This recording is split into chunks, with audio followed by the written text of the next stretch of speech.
If you have someone who's trying to make a change in their diet, walk into a grocery store, what do you see? You see an end cap with really flashy, colorful advertising for some sweet or some, chips or whatever it is that aren't the right choice. But the advertising of it and the dopamine that comes along with the whole setup makes it difficult to make effective changes despite best intentions because of this environment that as a country we've developed over the last 50 years. In the US, 57% of our diet is processed food. And a lot of this has to do with the food buying environment and the way that we've set things up. And so one of the key tenets of Foodsmart is let's change the food buying environment. Let's change the way that people purchase food. Let's create an environment online where you can meet with a dietitian and develop your list and actually purchase your food and have it delivered. So you're not in that situation where you're seeing all the advertising and promotions and everything else that's driving you to make poor choices.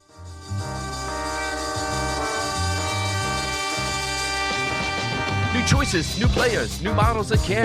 Consumer first healthcare is everywhere. For us to build the future, to see what's new, we gotta look at the world from a different point of view.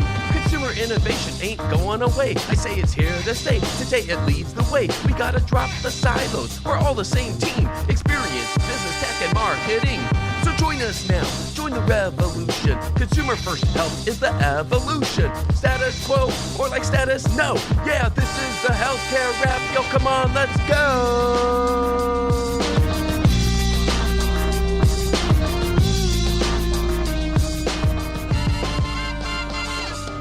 Hey, welcome back to the leading podcast about consumer-centered healthcare. We're continuing to drive change at the intersection of traditional sick care and consumer-based well care. Our goal is to influence healthcare leaders to design products and services that are centered around what people actually need and expect, and to inform everyday consumers about those products and services. I'm Jared Johnson, and this is episode 434. Today, we have the Flava of the Week about Walmart and Soda Health's new nutritional guidance program. What leads us to believe that this program could gain traction, and what can healthcare leaders learn about converging AI, benefits, and behavior change? I'll talk about that. Then Kurt Knight, CEO of Foodsmart, helps us understand food as medicine beyond the buzzwords, what eating well-made simple actually looks like, and where he sees GLP-1s fitting into the nutrition conversation. It's time for the awesomeness, y'all. Are you ready? Let's go.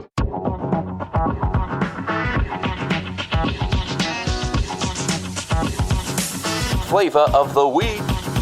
Food as medicine just got another major jolt, and it's coming straight from aisle 5. Walmart and Soda Health have teamed up to launch the Walmart Everyday Health Signals program, bringing AI-powered nutrition and wellness insights directly into the retail journey for select Medicare, Advantage, and Medicaid members. From their press release, the Walmart Everyday Health Signals program is designed to support day-to-day decisions for better health and well-being. By utilizing real-time retail insights and targeted benefit delivery, the program addresses key population health challenges by meeting people where they are in their everyday shopping journeys. How does it work? Members who enroll in the program can opt in to receive personalized nutrition and wellness insights based on their shopping patterns on Walmart.com. This includes key nutritional information for purchases like fruits and vegetables and identifying products to help reach wellness goals, along with customized healthy recipes and shopping lists. These data-driven insights are generated only when members opt in to participate. What caught my attention about this? Walmart already knows what's in your cart. Now they can use that info with your permission to nudge you toward healthier choices and connect the dots between your purchases, your benefits, and your overall well-being. It's not just eat more veggies. It's here's what you bought last week, here's what fits your goals, here's a recipe, and everything's in stock. Oh, and here's a benefit you didn't know you had. That's smart infrastructure meeting people where they actually are, in stores, on their phones, and in their daily routines. What's the consumer lens here? This is one of the clearest examples yet of hyper-personalized health nudges wrapped in a consumer-friendly experience. No portals, no logins, just contextual help that rides along with what you're already doing. And for populations who historically haven't gotten personalized care, such as Medicaid members, dual eligibles, and people living in food deserts, this isn't just convenient, it's potentially transformational. I do use that word hesitantly, but the shoe might just fit here. What should healthcare take from this? I respect that Walmart's finding new avenues in healthcare, and who knows, maybe this time they'll actually play to their strengths of scale, infrastructure, and consumer data. I think the message for other entities is to stop thinking of food as medicine as a bolt-on to older systems. Instead, start building it into the real moments that shape health, the grocery list, the checkout lane, and the meal plan. So the next time you think about nutritional guidance, maybe ask if someone can act on it without a PDF or a portal login.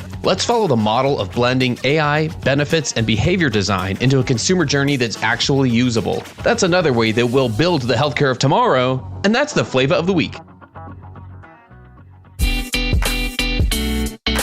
Hey y'all, I'm here with Jessica Holton, co-founder of Ours Privacy. Jessica, how do health systems know how much marketing data to track? Know what you're optimizing for. We see and hear about a lot of teams that are tracking everything they possibly can, which you would think is more info is better, and we can make more decisions if we have more information. But actually, it just sends more data that is potentially PHI, and you have less control over it when you're tracking everything. Instead, choose 1 to 2 key metrics that you are tracking and focus on those metrics. Thanks, Jessica. Visit oursprivacy.com for more information and tell them you heard about it on the Healthcare Wrap.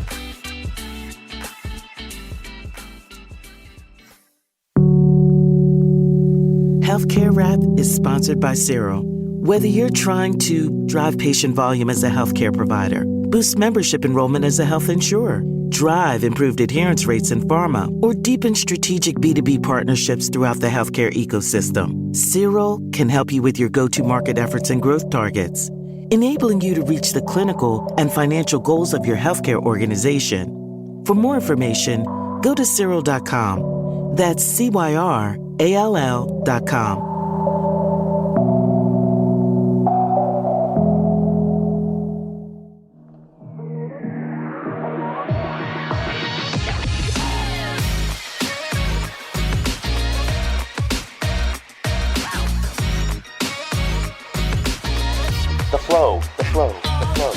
All right, let's get into the flow. Super excited for today's interview. Zane, first off, how have you been lately? Good, not bad. It's been like a very cool late spring, early summer here in Detroit. And so that's been weird. The sun's finally starting to come out though. So we're excited about that. Fantastic.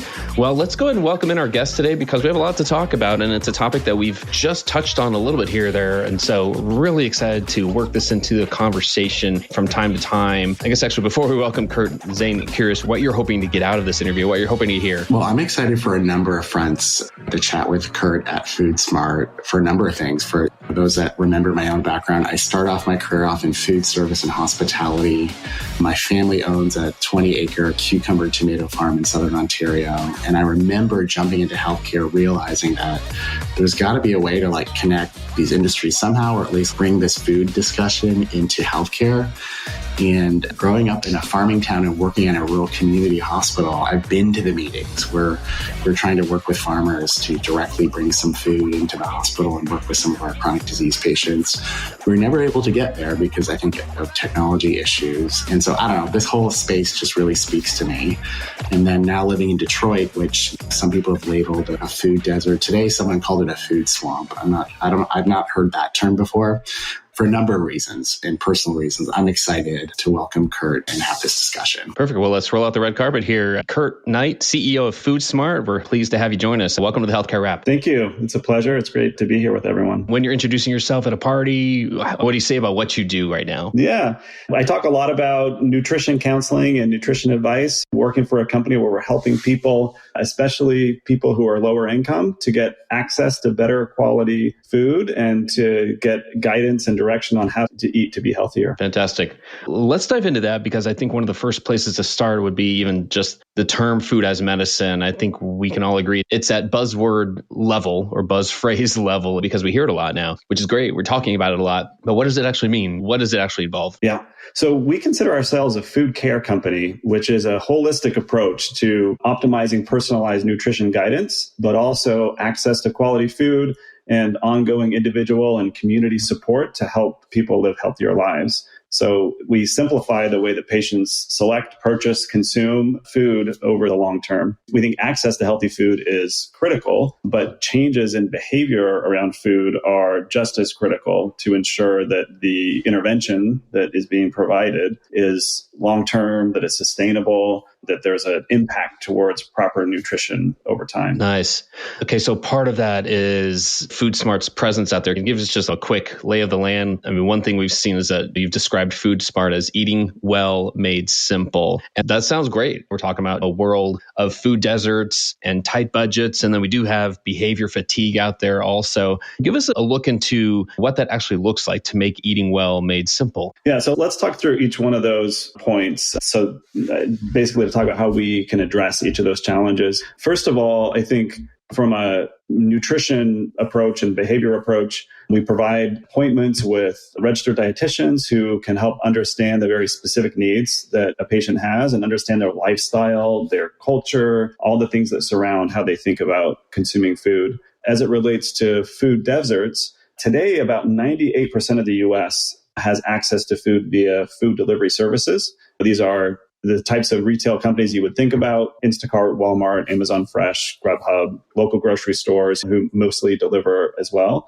And so we partner with all these delivery services to make sure that people who are in an environment where they can't get to the grocery store or where the place where they purchase their food doesn't have good access or good quality food, that we can help them get access to that food. And so that's how we address the food desert component of it. Budget, I think, is critical. Our RDs are experts in working with our members that we support to help them purchase food within the budget that they have. So we have shopping lists and comparison tools and all the things that are needed to help someone learn or optimize how to stretch their dollar and figure out how to use the money they have to make long-term sustainable changes. In the near term, often we will work with our customers who are primarily insurance companies, and we'll provide Foodsmart bucks, which are our incentive dollars that they can use to purchase food. And they do that through the platform that we've created. We think that helps people jumpstart buying healthy groceries.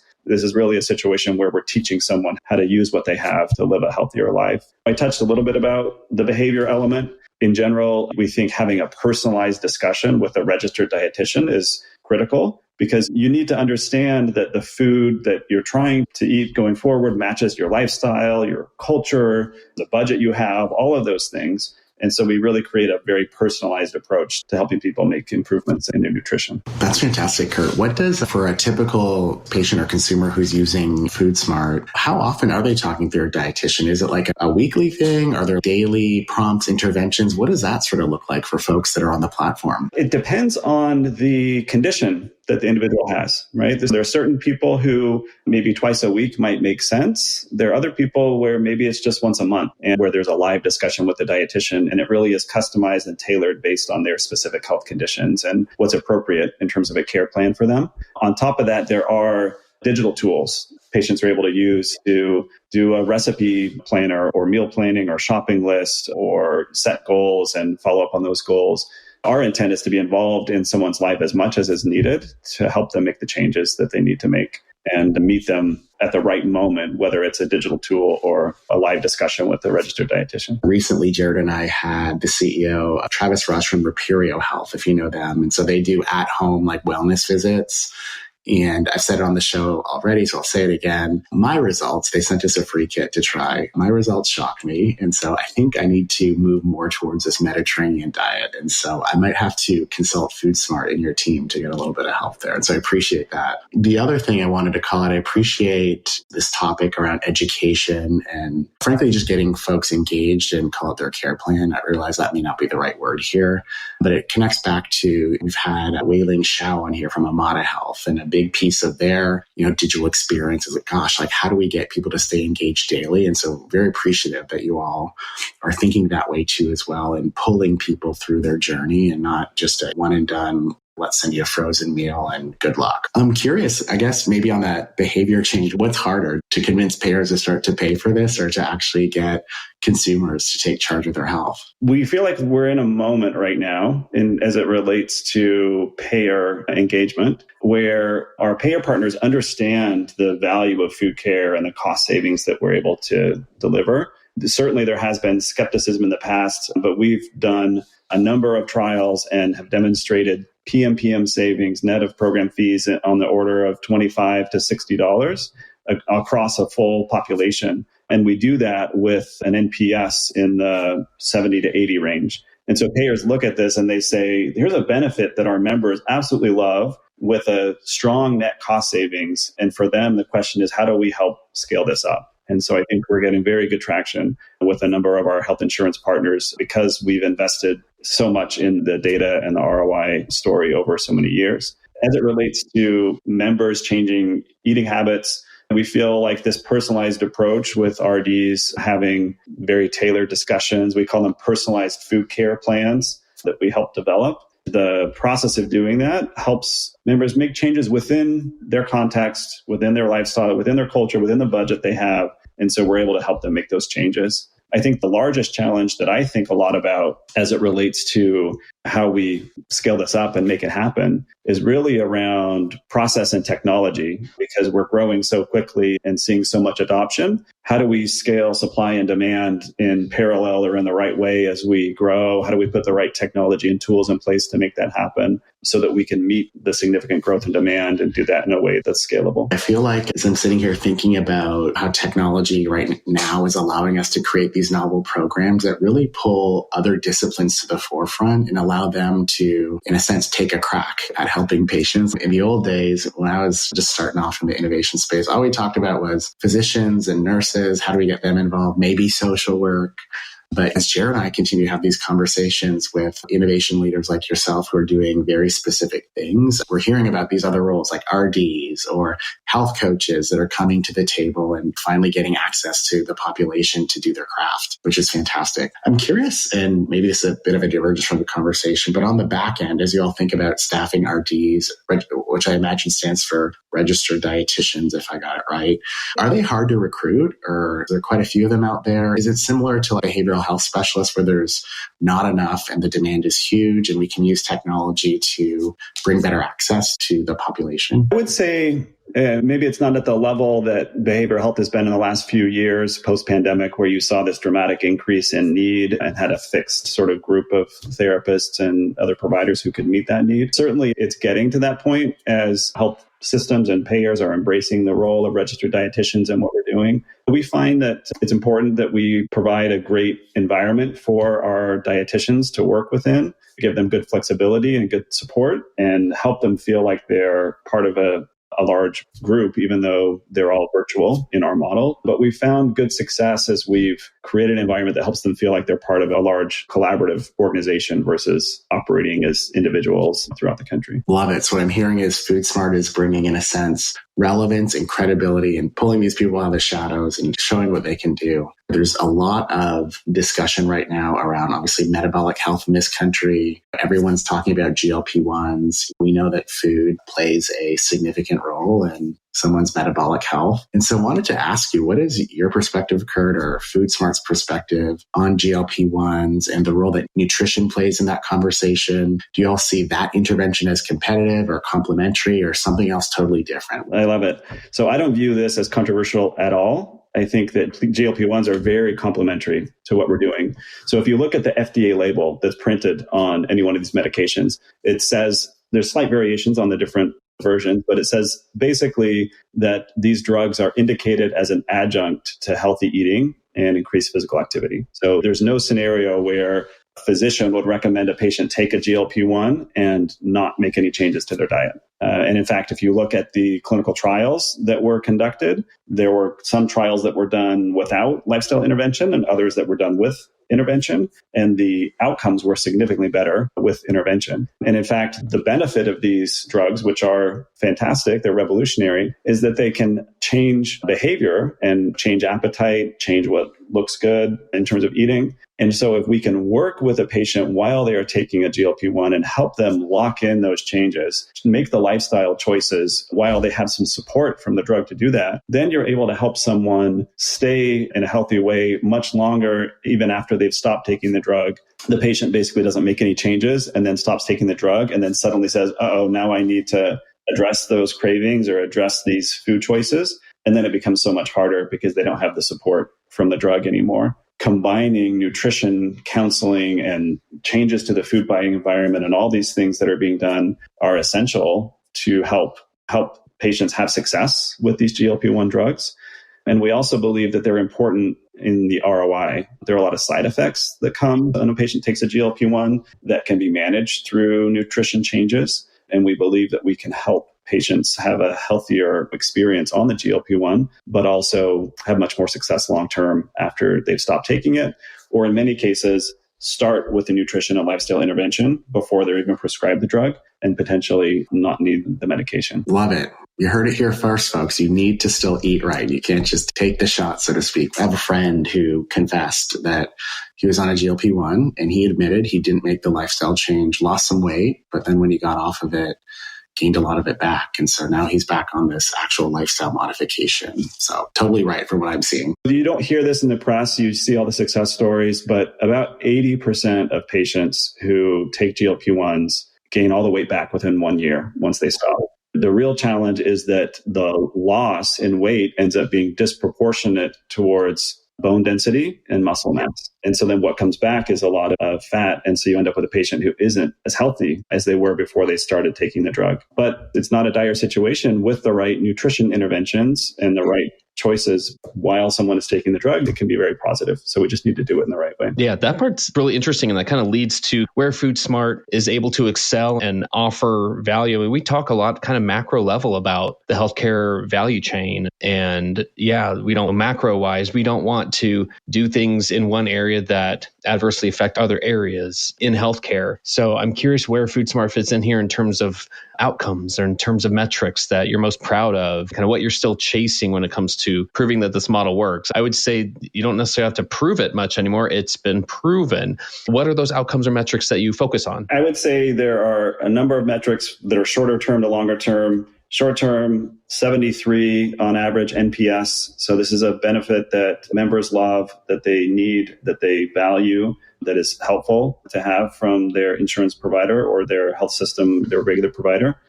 Second is we deliver significant cost savings, $25 to $60 PM based on the population we're looking at, net of program costs. So that's a really significant savings for such a highly valued benefit. Nutrition is so foundational to everything we do that we think the best metric to look at is, and we do this through matched payer control studies, how effective have we been at reducing claim cost and reducing medical spend? And $25 to $60 PM kind of speaks for itself in terms of that. 42% of our members with food insecurity become food secure within 6 months. We look at weight loss over an extended period of time, not short term. And we're able to demonstrate a good weight loss even 3 years after a person participated in the program. And for us, that's what it's all about. I've talked a lot about culture and lifestyle and seeing someone in their environment. And if we do that effectively, then these changes last versus being something that there's a temporary dip and then the change comes back. Yeah, I mean, that flows along into some of the focus areas of our show here because we talk a lot about putting the consumer in the driver's seat and taking that responsibility for their own health, recognizing that in most cases, for most people, we still don't have all the information and the tools to be able to fully be in the driver's seat. There's still just a lot we're trying to navigate in the system. So what's an insight that you've learned about how people actually make food decisions that maybe the healthcare system still doesn't understand? Again, we think it's a lot about the environment that a person lives in. And I've talked about some of those things in terms of their culture and the cost and all of that. Maybe one we haven't discussed yet is the food buying environment. So if you have someone who's trying to make a change in their diet, any one of us, walk into a grocery store, what do you see? You see an end cap with really flashy, colorful advertising for some sweet or some chips or whatever it is that aren't the right choice. But the advertising of it and the dopamine that comes along with the whole setup makes it difficult to make effective changes despite best intentions because of this environment that as a country we've developed over the last 50 years. In the US, 57% of our diet is processed food versus certain countries in Europe like Italy are down around 10 to 12%.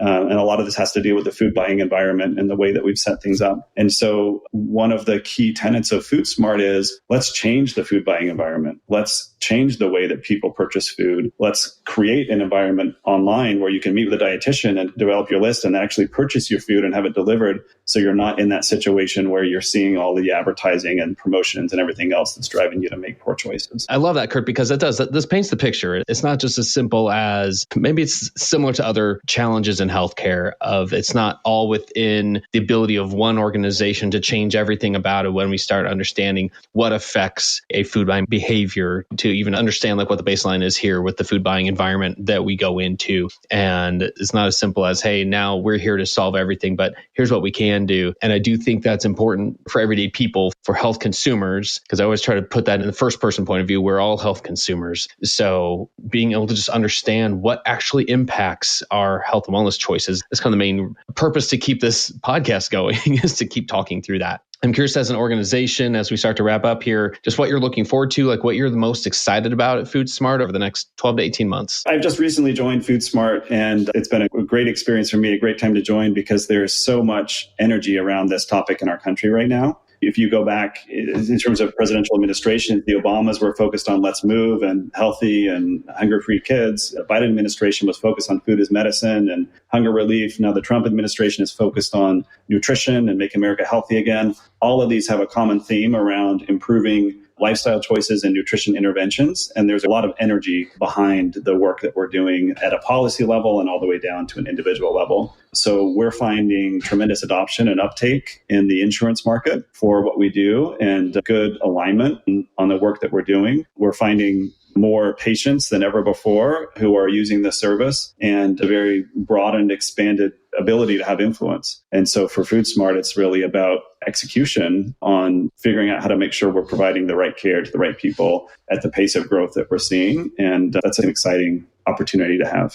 So is that what gives you hope for the future of healthcare, is where you're seeing more support at the administrative level, or something else? Like what gives you hope for the future of where healthcare is headed? I touched on this in terms of food buying environment, but in general, as a country, we've developed a certain culture around convenience in food purchasing and in processed and ultra-processed food that has led us as a country to have a much higher rate of chronic disease than almost any other developed country. I think that there's been an acknowledgement, an understanding of this more recently, and a willingness to address it. And so that gives me a lot of hope for the future, because I think there's good alignment on the nature of the problem. And so now it's obviously not easy to change some of these cultural elements, but I think there's good energy behind it right now, and awareness from patients. Just even the GLP-1s haven't reinvigorated the conversation about the role that healthy eating plays in people's lives, and the general consumer attention towards food, and people realizing how critical it is to make these changes.